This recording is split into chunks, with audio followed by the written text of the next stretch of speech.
l'Agri-Challenge. Le magazine nigérien de l'entrepreneuriat agricole et du développement durable. Asusu SA, sponsor officiel d'Agri-Challenge. Asusu SA, partout pour vous. Chers téléspectateurs, bienvenue dans Agri-Challenge, le magazine nigérien de l'entrepreneuriat agricole et du développement durable. Nous enregistrons Agri-Challenge une fois de plus dans le Jardin Afrique Fondation Jeunes. Nous ouvrons Agri-Challenge par la rubrique Conseils pratiques dans laquelle nous vous ferons découvrir les réalisations pour le financement du projet Matassa de Asusu SA en termes d'emploi, de projets créés et de partenariats. Dans notre rubrique Analyse débat, vous aurez la deuxième partie de la conférence publique organisée par Alternative Espace Citoyen et Suicide sur les enjeux et défis liés aux questions des semences paysannes au Niger. Une conférence qui a regroupé plusieurs acteurs intervenant dans le domaine agricole au Niger. Restez avec nous pour suivre les détails de toutes ces rubriques. A tout de suite. Conseils pratiques en partenariat avec Asusu SA. Asusu SA, partout pour vous. Asusu SA est une entreprise reconnue de la microfinance qui depuis un certain temps a développé plusieurs innovations parmi lesquelles le projet Matassa. Le projet Matassa est une initiative de la dite institution avec l'assistance de ses partenaires. Il consiste à la mise en place d'un kit de produits financiers et non financiers destinés aux jeunes entrepreneurs porteurs de projets. Matassa est présent à Niamey, Maradi et Tawa. Pour être Matassa, il suffit d'être jeune, âgé de 18 à 35 ans et être détenteur, n'est-ce pas, d'un porteur d'un projet ou idée du projet, exercer son activité dans le secteur de l'agrobusiness et de l'artisanat, entendons ici par l'artisanat, n'est-ce pas, la transformation ou l'industrie à petite échelle, n'est-ce pas, et accepter de suivre la formation qui se structure en 5 modules: éducation financière, plan d'affaires, développement personnel, module de santé et entrepreneuriat de jeunes. Après, vous acceptez d'être client de Asusu, ça veut dire avoir un compte Matassa. Au 28 février 2017, Asusu a financé à travers le volet Matassa 171 jeunes, dont 25% des femmes. Et nous avons financé 55% des startups, ça veut dire que les jeunes qui sont en démarrage, qui ne faisaient rien, qui avaient juste leur projet, qui sont donc des startups. Et en termes de volume, n'est-ce pas, de financement, nous sommes à 200 350 000 donc, de financement donc, auprès de ces jeunes. Afin d'aider les jeunes bénéficiaires à réussir leur projet, Matassa dispose également d'une phase non financière qui consiste à accompagner les porteurs de projets avec des formations, des suivis et conseils. Nous formons ces jeunes-là en éducation financière, en entrepreneuriat. Il y a même des modules sur la santé que nous dispensons à ces jeunes-là parce que nous pensons qu'il va falloir aller dans ce sens pour pouvoir les amener à comprendre c'est quoi l'entrepreneuriat d'abord, c'est quoi l'éducation financière et pourquoi entreprendre. Au-delà de la formation, nous accompagnons ces jeunes-là sur leur lieu d'activité. Nous les suivons hebdomadairement pour voir les failles qu'ils rencontrent, les problèmes qu'ils rencontrent afin de les aider à parer à ces problèmes-là.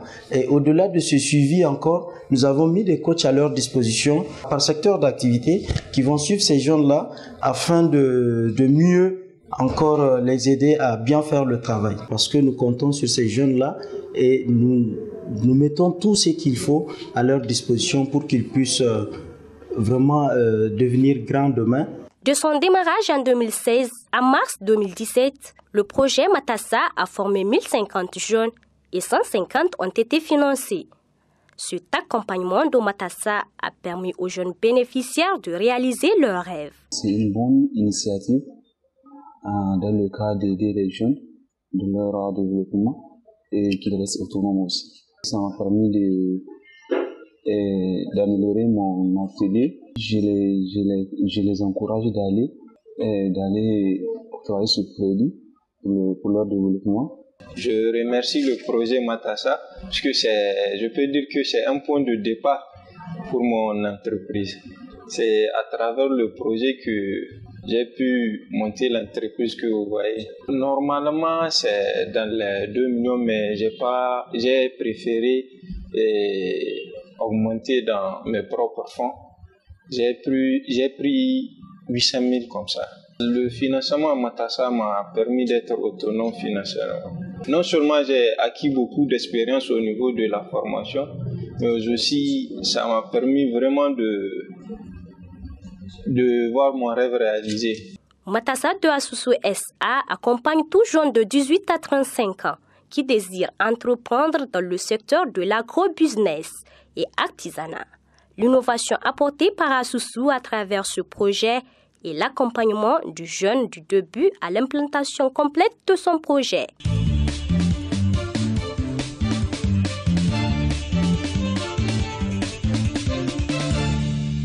Ce plateau est sponsorisé par Alternative Espace Citoyen et Suisse Aide. Bienvenue dans cette conférence publique sur les enjeux et défis liés aux questions des semences paysannes au Niger. Alors nous allons entamer la deuxième partie et nous recevons aujourd'hui M. Ibrahim Hamad de la société civile, ici de la plateforme agroécologie. M. Ibrahim, bonsoir. Bonsoir madame.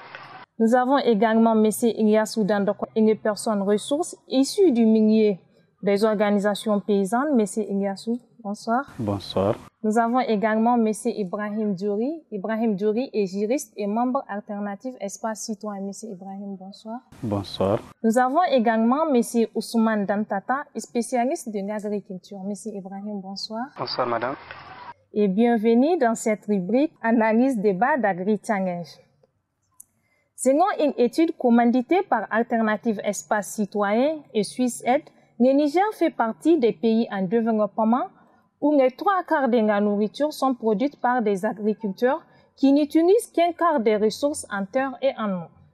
La majorité d'entre eux produisent et sélectionnent eux-mêmes leurs semences dans leurs champs, d'où les semences paysannes. La question des certifications des semences de qualité occupe toute une place dans la préoccupation des acteurs de la filière des semences au Niger. Le cadre réglementaire sémencier actuel du Niger est régi par la loi 2014-67 du 5 novembre 2014, complétant le règlement C/RGE du 4 mai 2008 portant harmonisation des règles régissant le contrôle de qualité, la certification et la commercialisation des semences végétales et plantes. Alors, nous allons commencer par un tour de table. Monsieur Djouri, pensez-vous que la politique sémencière pourra consolider le savoir-faire de nos petits producteurs nigériens dans la production agricole? Le Niger s'est doté en 2012 d'une loi sémencière et c'est en 2014 qu'il adopte une loi qui complète le règlement de CEDEAO. C'est-à-dire, rien que les titres de documents, ça rend compte de l'incohérence. Une politique, c'est dire que c'est un cadre stratégique que la puissance publique organise dans un secteur pour dire que bon voilà les résultats que je vais atteindre et bien voilà comment est-ce que je vais m'y prendre. Il le fait et normalement ça devait se faire sur la base d'un cadre juridique balisé qui fixe l'interdit et qui donne le permissible. Et après on dit ben l'interdit et le permissible là c'est par rapport à un règlement de CEDEAO, c'est ça on complète, on rentre dans ça. Qu'on constate au niveau de tous les États membres de CEDEAO, on a le même texte. En fait, qu'on trouve la même écriture parce que c'est une commande. Donc les États sont instruits. Et quand on voit dans la mise en œuvre de la commande de CEDEAO, qui elle-même est instruite, parce qu'on voit qu'ils sont à l'intérieur pour la réforme juridique de CEDEAO, c'est l'USAID qui accompagne, il n'y a pas la magie à faire. Dans le contexte nigérien, lorsqu'il s'agit donc d'adopter le texte, eh bien, il n'y a aucune organisation paysanne, ni une organisation qui travaille sur l'approche du droit à l'alimentation qui n'appuie pas. On a pris les techniciens du ministère, quelques techniciens du secteur embryonnaire privé sémencier qui ont été associés, plus maintenant le RECA, n'est-ce pas, qui ont conduit le processus pour faire. Donc il n'y a aucune organisation qui n'appuie pas et on a relevé ça comme une insuffisance. Le processus doit être participatif pour permettre à tous les acteurs de prendre part à un débat public, à l'espace public, pour faire des propositions qui tiennent compte des intérêts de chacun en vue de résoudre un problème collectif. Et le dernier à oublier dans ce processus, normalement, c'est quand même le paysan. Parce que quand on parle d'une réflexion qui organise la semence, il doit être le premier à être sur la table. C'est après on va chercher qui et qui doivent être invités à cette table pour faire ces discussions. Mais malheureusement, c'est lui qui est, c'est lui le grand absent, et ce qui fait que toute la réflexion, et l'étude a relevé la complexité du processus, et qui a permis de savoir que même les techniciens du gouvernement, en vérité, n'ont pas une vue d'ensemble de la question. Vous avez le ministère de l'Agriculture d'un côté, vous avez le ministère de l'Environnement, vous avez les autres acteurs qui interviennent. Et donc, la place dans la réflexion, parce qu'il y a eu le grand absent, l'étude a révélé que la place de la semence paysanne, eh bien, ne transparaît pas de l'étude. On ne voit pas l'encadrement qu'elle est soit marginale et tantôt même inexistence, parce qu'il y a cette insuffisance. On a dit, eh bien, trop c'est trop. Parce que le plan d'action du gouvernement, Dieu merci, finit cette année-là, en 2017. Il y a donc, logiquement, la nécessité d'enclencher une nouvelle réflexion à laquelle tous ces acteurs-là doivent prendre part. Ça doit être l'occasion, n'est-ce pas, de pouvoir rectifier les tirs. C'est pour ça, dans le cadre de travail qu'on a envisagé de faire, d'impliquer, y compris le Parlement nigérien, pour dire que désormais, le travail que nous faisons, de commencer par l'étude, c'est que nous-mêmes, nous avons besoin de comprendre comment ça se passe. Comment est-ce que le problème se pose? Pour savoir que ce n'est pas un débat d'émotion que nous faisons, c'est d'abord un débat d'argument. Parce qu'il y a un objectif commun à atteindre. Nous avons des responsabilités et ils ont même des obligations du point de vue de la loi pour prendre des mesures appropriées et résoudre ce problème-là. Et ensemble réunis, on estime que si on écoute le conseil des différents acteurs et surtout des personnes dans, c'est ça leur vie, c'est leur cadre de vie, on peut tout à fait produire un cadre juridique qui permet de nous protéger contre l'agression extérieure. C'est ça l'enjeu important. Les textes que nous faisons, c'est au service de qui? Et il faut apporter la preuve, c'est à notre service. Si ce n'est pas à notre service, si notre arme de bataille sert à nous tuer, c'est qu'elle n'est pas une arme de bataille. Merci, M. Djouri. Alors, M. Ibrahim Hamidou, selon l'étude critique du cadre juridique des dispositifs politiques sur les semences au Niger, les semences industrielles sont trop chères et elles ne peuvent pas être adoptées à chaque terroir local. À votre avis, cela ne constitue-t-il pas pour les producteurs une limite de leurs droits sur leurs semences? Vous venez de dire que les semences industrielles sont trop chères pour les paysans. Quel est le revenu moyen d'un paysan du Niger? Je pense que, en analysant la situation actuelle des paysans du Niger, il n'y a pas 10% des paysans qui ont la capacité de s'acheter des semences de ferme ou des semences certifiées. Parce qu'un kilo pourrait dépasser le revenu moyen d'un paysan. Donc, du coup, la question des semences certifiées ou brevetées n'est pas une solution pour l'écrasante majorité des Nigériens. Parce qu'ils n'ont pas la capacité et ils tricheront. À quoi sert une loi qui va induire les gens à la tricherie?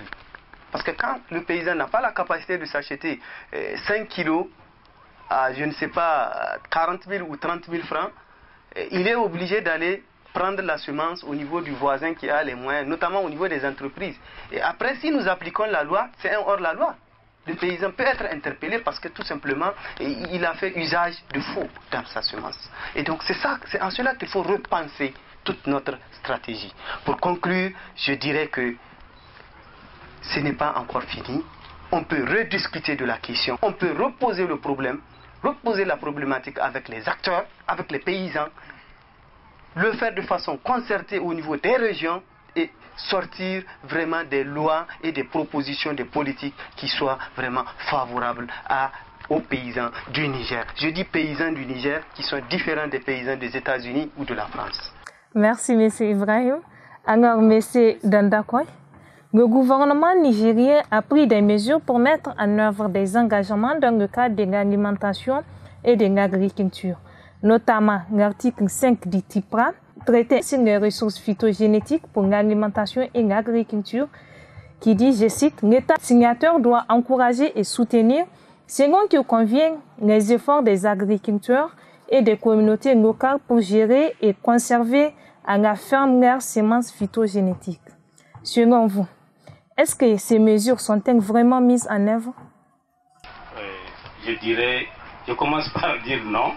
Et pourquoi? Parce que, bon, vraiment, comme l'autre a dit, qu'il ne faut pas que l'extérieur nous écrase.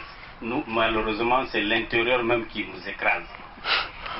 en tout cas l'intérieur nous écrase. Pourquoi? Parce que, comme les uns et les autres l'ont si bien dit, en tout cas toutes les grandes décisions se font sans la participation du paysan. Nous sommes dans la multiplication, dans l'amélioration des semences.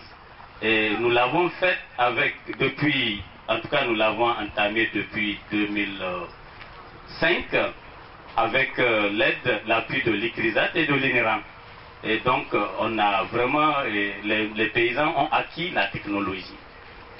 Bon, malheureusement en tout cas, bien que nous arrivons à produire jusqu'à 400-500 tonnes par an, l'État dit que vraiment sa philosophie est que chaque année, elle essaie de rendre disponibles les semences pour les producteurs. À quoi on assiste, par exemple, c'est un exemple que je donne, hein, à quoi on assiste dans l'attribution des marchés. On donne les marchés à des gens qui ne savent même pas ce que c'est semence. Hein? Quelqu'un qui ne sait même pas ce que c'est une semence.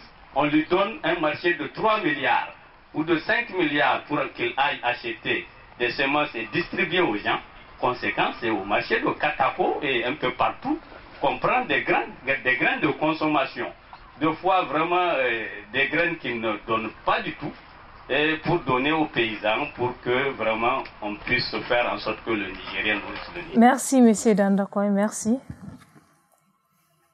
Monsieur Diori, alors selon vous, quels sont les impacts des traités sur les ressources phytogénétiques pour l'alimentation et l'agriculture sur les semences paysannes?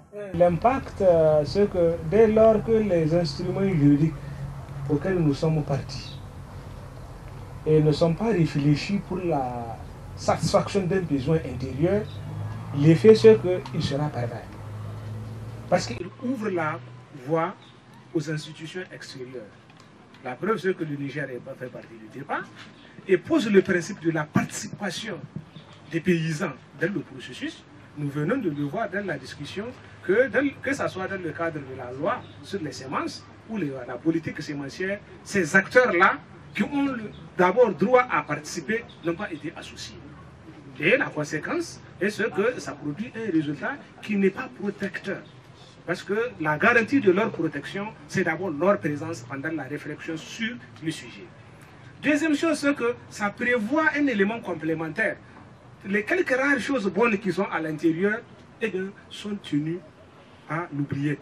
Je pense que l'étude l'a relevé sur le point aveugle de la biosécurité. Voilà un État qui essaie de produire un cadre légal pour organiser le mécanisme de production et de commercialisation des semences, mais qui garde sous silence la nécessité de se doter d'un instrument juridique de protection de sa biosécurité. Et ça rend compte, en fait, en vérité, d'une fenêtre ouverte pour toutes les autres, parce que cette biosécurité, en fait, qui ça protège? C'est le mécanisme de protection qu'on démantèle, en vérité, par les instruments juridiques. Et donc, l'effet risque d'être un effet de rendre les citoyens, en particulier les paysans, mains et pieds liés au service des capitaux étrangers, qui ont besoin justement de faire, même parce qu'ils savent que c'est un capital important, même si, sinon comment est-ce que vous pouvez comprendre qu'au Sénégal qu'on est l'oignon de Galmi? C'est l'oignon de Galmi. Les gens ne se sont pas gênés de dire, parce qu'il y a la possibilité d'appropriation, ils s'approprient l'oignon de Galmi, comme s'il y a Galmi au Sénégal. Et parce qu'il y a eu toute la bataille, et maintenant on dit on peut en fait garder les mêmes caractéristiques, mais ça s'appelle l'oignon de Damani. Et ça fait partie de toute l'instrumentalisation via le canal du droit. Et aujourd'hui, c'est devenu en fait le contingent armé le plus important, le plus puissant. Que les gens ne mesurent pas, c'est par les instruments juridiques aujourd'hui qu'on gagne toutes les batailles. Mais les gens ne perçoivent pas jusqu'où c'est une véritable agression. De venir par ce canal-là et de dire que désormais ça là c'est permis, désormais cela c'est permis. Ce que vous avez l'habitude de faire, si vous le faites aujourd'hui, c'est désormais incriminé, ça relève de l'interdit et voilà la sanction qu'on vous applique. Et dès lors que c'est accepté, on estime que ça se fait parce que ce sont vos représentants qui l'ont fait. Et c'est toute l'arnaque qu'il y a dans l'affaire que nous essayons de dénoncer. Merci beaucoup, M. Diori, M. Ousmane Dantata. Selon vous, quels sont les moyens, quelles sont les mesures à prendre pour améliorer le secteur sémencier au Niger? Je pense que ce que mon prédécesseur vient de dire est du pur bon sens. Et que malheureusement parfois, nous faisons des exercices comme des écoliers. Quand un sujet nous arrive de la CEDEAO ou je ne sais d'où, on le traite de façon méticuleuse, mais ce sujet est généralement isolé de l'ensemble du contexte.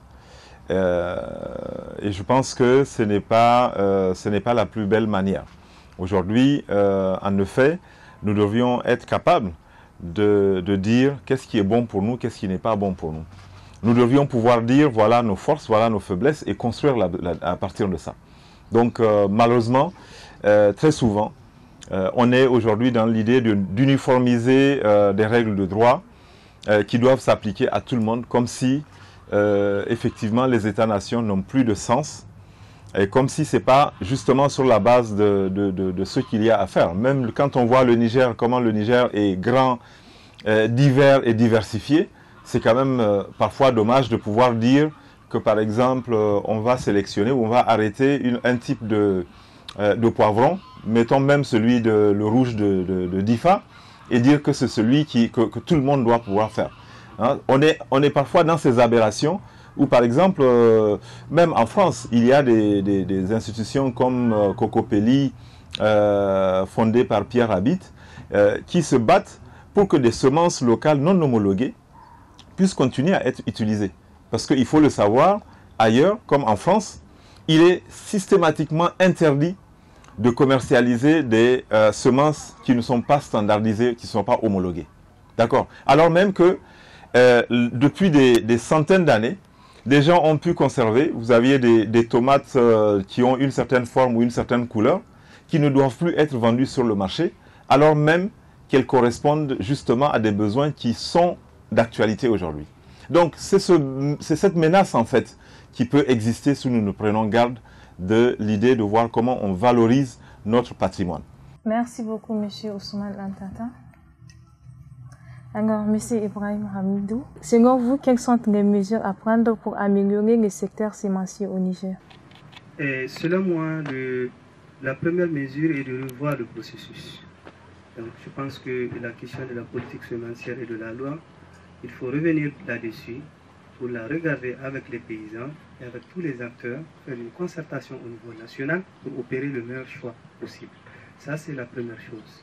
La seconde chose, selon moi, il faut vulgariser cette politique. Il faut que les paysans sachent à quoi ils s'exposent. Parce que si la loi est faite pour encadrer le secteur, il faudrait bien que les utilisateurs puissent savoir cette loi. Je suis sûr qu'aujourd'hui, si on demandait aux participants qui sont ici combien ont lu la loi sémencière, ou le projet, ou la politique, on n'en trouvera pas 10%. Donc il y a véritablement un problème de popularisation de ces textes pour que nous sachions dans quoi nous nous engageons dans ce processus. La troisième chose, selon moi, il faut reconnaître le savoir paysan. Ces paysans, certes, la plupart n'ont pas été à l'école, mais ils savent raisonner, ils savent opérer des choix et ils ont un art que parfois les scientifiques n'ont pas. Retournons en arrière pour voir ce que nous pouvons valoriser dans nos zones. Je ne voudrais pas citer des zones, mais je sais qu'il y a des merveilles qui se passent. Au même moment où la recherche est en train d'échouer sur certaines espèces de mille, soit disant que le climat ne s'y répond pas, les paysans ont su adapter, sélectionner des variétés qui sont adaptées. À Abala, il pleut moins, mais il y a des variétés aujourd'hui qui te donnent de très bons rendements. Le mil coûte moins cher dans la zone désertique de Abala que dans certaines zones productives où des variétés de la recherche sont vulgarisées. Et cela est à la tête des paysans. Et je pense qu'il faut valoriser ce savoir-faire. Et il faut aussi valoriser les semences paysannes. Les valoriser à travers les festivals. Parce qu'il y a beaucoup de variétés qui ne sont pas connues par nos enfants aujourd'hui.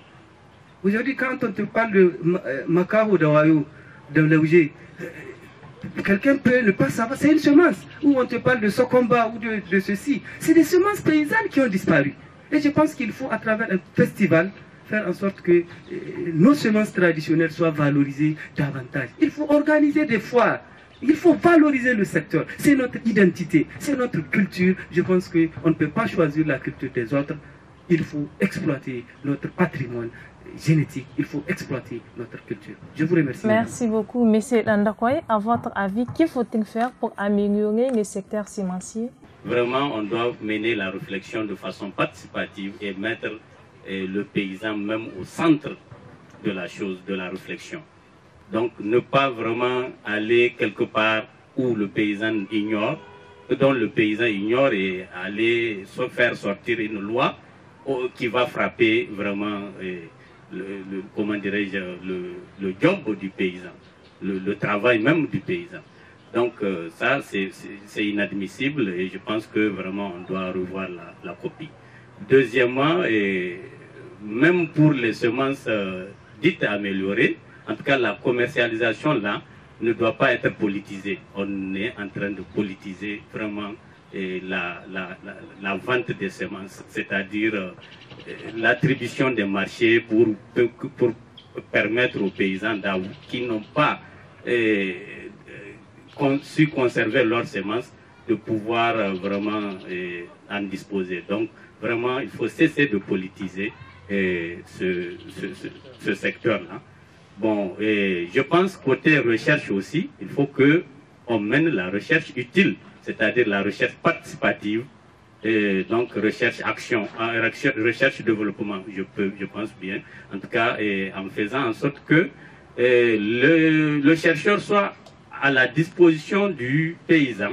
Donc ils mènent ensemble la réflexion et s'ils font les choses ensemble, la recherche ensemble, c'est sûr que ce qui va sortir de cette recherche-là va être utile aux paysans. Mais si la recherche est d'un côté, le paysan est de l'autre, et que bon, on ne s'occupe pas de la réalité paysanne, on ne s'occupe pas des contraintes et beaucoup de choses du paysan, en tout cas, on passe à côté et on fait en sorte que vraiment les multinationaux aient raison sur nous, quoi. Merci beaucoup, M. Dandakoy. Alors, nous allons demander à l'assistance pour ceux qui ont des questions ou bien d'autres précisions. Agri-Challenge. Donc vraiment, j'ai trouvé ces débats de très haut niveau qui ont touché du doigt les vrais problèmes. Et tout ce qui a été dit, j'adhère fermement. Je ne pourrais juste que peut-être étayer par des exemples. La chose sur laquelle je suis le plus convaincu, c'est effectivement cette approche participative. Parce que rappelons-nous bien que Gandhi a dit que si tu fais quelque chose pour moi, sans moi, tu le fais contre moi. Et il a parfaitement raison. Et je suis vraiment très peiné d'apprendre que comment dirais-je, cette loi, lors de sa conception ou de sa rédaction, les producteurs, sinon, ou bien les organisations paysannes n'ont pas été associées. Je trouve que vraiment la chose a été très viciée. Et je suis d'autant convaincu parce que je viens d'évaluer un projet au niveau duquel les paysans d'une zone ont trouvé eux-mêmes qu'une semence locale est très bien adaptée et répond au changement climatique tout en conservant un certain niveau de rendement. Le projet a eu tout simplement l'initiative de renforcer les capacités d'un certain nombre de producteurs de semences aguerris sur la base d'une sélection. Ces producteurs vont donc produire les semences pour une certaine zone. De telles initiatives doivent être déployées partout. Et ça pourrait être une mesure préventive, une certaine prophylaxie contre certainement l'avènement futur, peut-être des grandes firmes qui voulaient s'installer. Tu trouves déjà que les gens sont bien organisés. Quand les gens sont bien organisés, les gens sont serrés coude à coude, il est très difficile donc de franchir cette barrière. Il y a les paysans eux-mêmes, le savoir local. S'il vous plaît, j'ai fait 49 ans pendant lesquels je travaille. J'ai fait un certain nombre d'écoles d'agriculture. Mais aujourd'hui, je me rends compte qu'il y a un certain nombre de savoirs paysans. Je n'ai aucun complexe à le dire, je n'ai aucun état d'âme à le dire. Aujourd'hui, je suis en train aussi d'apprendre avec eux. Imaginez-vous, après 49 ans. Et pourtant, j'ai été un homme de terrain. Donc cela voudrait dire, quand on n'associe pas le savoir local, le savoir paysan, on restera encore assis jusqu'à l'an 3000. Merci. Merci beaucoup pour cette importante contribution. Alors, chers invités et chers assistants, c'est tout pour cette première partie sur la conférence liée aux défis et enjeux sur les questions des semences paysannes. Chers téléspectateurs, c'est tout pour cette rubrique Analyse débat d'Agri-Challenge. Agri-Challenge. Chers téléspectateurs, j'espère que vous avez bien apprécié ce 13e numéro d'Agri-Challenge. Pour tout renseignement sur nos émissions Business Challenge et Agri Challenge, vous pouvez nous contacter sur les adresses qui s'affichent sur votre écran. Vous pouvez également visiter notre page Agri Challenge sur Facebook. Merci d'avoir suivi Agri Challenge. À la semaine prochaine. Asusu SA, sponsor officiel d'Agri Challenge. Asusu SA, partout pour vous.